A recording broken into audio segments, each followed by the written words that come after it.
Do you feel in your heart we still get that fight, in your opinion? Yeah. I really do. I think that, that fight can still happen next. He haven't, announced a fight yet, so we shall see.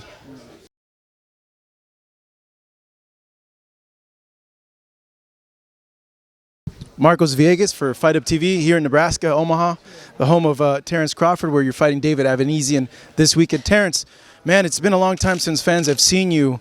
In terms of like your physicality, being away from the ring so long, obviously not the most ideal, but how do you feel coming into this Saturday? I feel great. I feel good. I feel strong, mentally, physically, emotionally. I'm just ready to go out there and have some fun. You know, when you say have some fun, obviously when fans think of you, they think like knockout, like domination. Are you expecting that from yourself in this opponent in Avanesyan? Well, I never go in there expecting a knockout. I always go in there expecting a victory, and that's what I'm going in there looking for, and that's a victory. And make sure, my hand is rose at the end of the fight. When you look at Avanesyan as an opponent, man, like how do you honestly rate him, and like what do you see there, like from him as a fighter?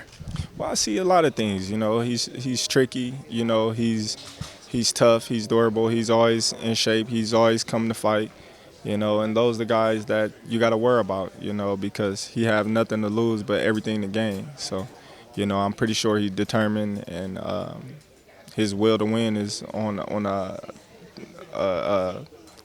10 right now.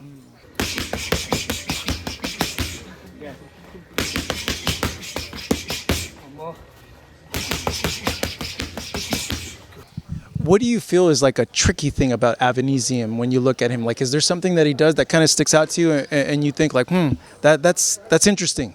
Well, he counter better than a lot of people think. He's a person that counters real good, and we just got to be prepared for whatever he brings to the table, because he's a professional boxer just like myself, and he's been around for a long time, and he know what he's doing in the ring just like myself. So we just got to be on our P's and Q's at times.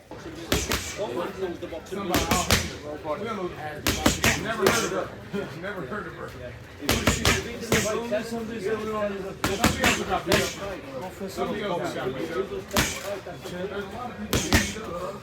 You got kind of like a gym welcome here. Some of your stablemates kind of like, poking at him, making fun of him. But they expect a knockout. I know you said you don't train for a knockout.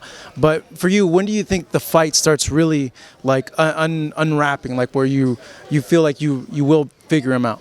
The first couple of rounds, when we get in there, you get to feel out a fighter and get to see certain things, and you make your adjustments from there. Well, Bomac says by like 3-4 rounds, he expects for you to like have figured him out already. Yeah, hopefully sooner. In terms of like this fight, like the reaction, Terence, I know you've heard it, but what do you make of fans' reaction towards the fight? Well, the fans gonna react how they react. It's not my job to, get all caught up in the fans. I would like to put on a great performance, but at the same time, I got to stick to the game plan and make sure I get the victory.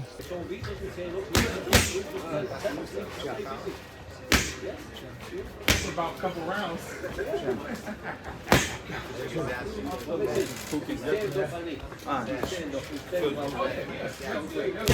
We like him to train well.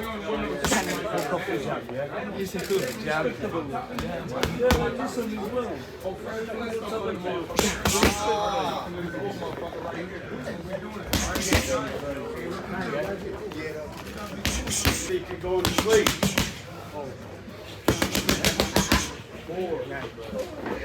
Bud gonna play with you. Bud gonna just play with you.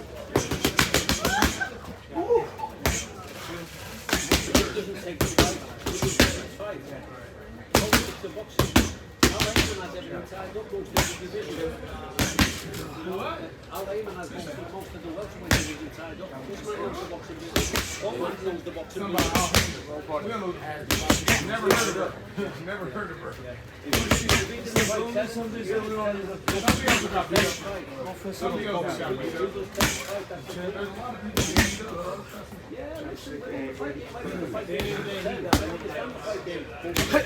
Hey, Coach, that new stuff?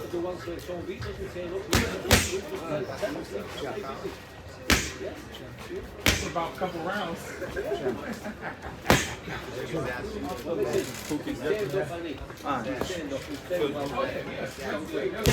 We like him to train well. We don't know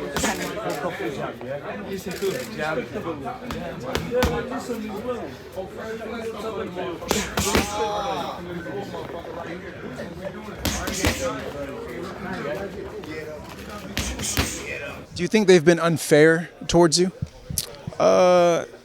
In what way? Just everything that went down. Oh yeah, you know, but that it comes with the price of being that good. You know, a lot of people view me as the best fighter in the world, and it shows because I'm the fault for everything. So me being the fault for everything, it just shows, you know, whether they want to admit it or not. You know, I'm that guy. What would you say to them, and just in general, if like you had to make a statement to them, the ones that like they blame you for the mess, and what would be your counter to them? Well, I already, you know, made my life. I already said what was needed to be said. There's nothing else to be said. You know, I did what I had to do to try to make the biggest fight in boxing happen, and for whatever reason, it didn't happen. And I'm here now, and I'm looking forward to fighting David Avanesyan this Saturday. I know this isn't the most ideal situation for you. You like to be active.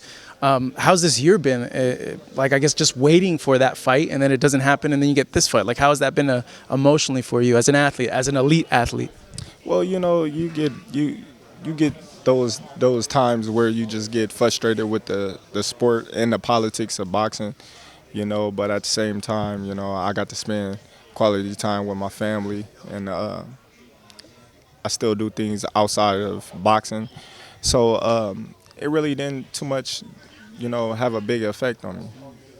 You know, some people, they box because they have to. You know, I'm in a position where I get to box because I want to and I love the sport. Do you feel in your heart we still get that fight, in your opinion? Yeah. I really do. I think that, you know, that fight can still happen next. You know, he haven't, you know, announced a fight yet, so we shall see. Because I think people are just worried that we might get like a Mayweather-Pacquiao situation where like it drags out, and because of how that fight played out, like we don't get like as good as a fight as we would have gotten if maybe it happened right away. Well, you know, boxing is boxing. You know, the fans can't always get what they want, just like the fighters can't always get what they want. You know, we shall see. You know, if that doesn't happen, 154, do you think is the definite move? And are you targeting, I would imagine, Jermell Charlo? Definitely, 100%. What happens? What happened with what? If you move up and you face Jermell. Oh man, you know what's gonna happen. I'm gonna step on him. I'm gonna step on him.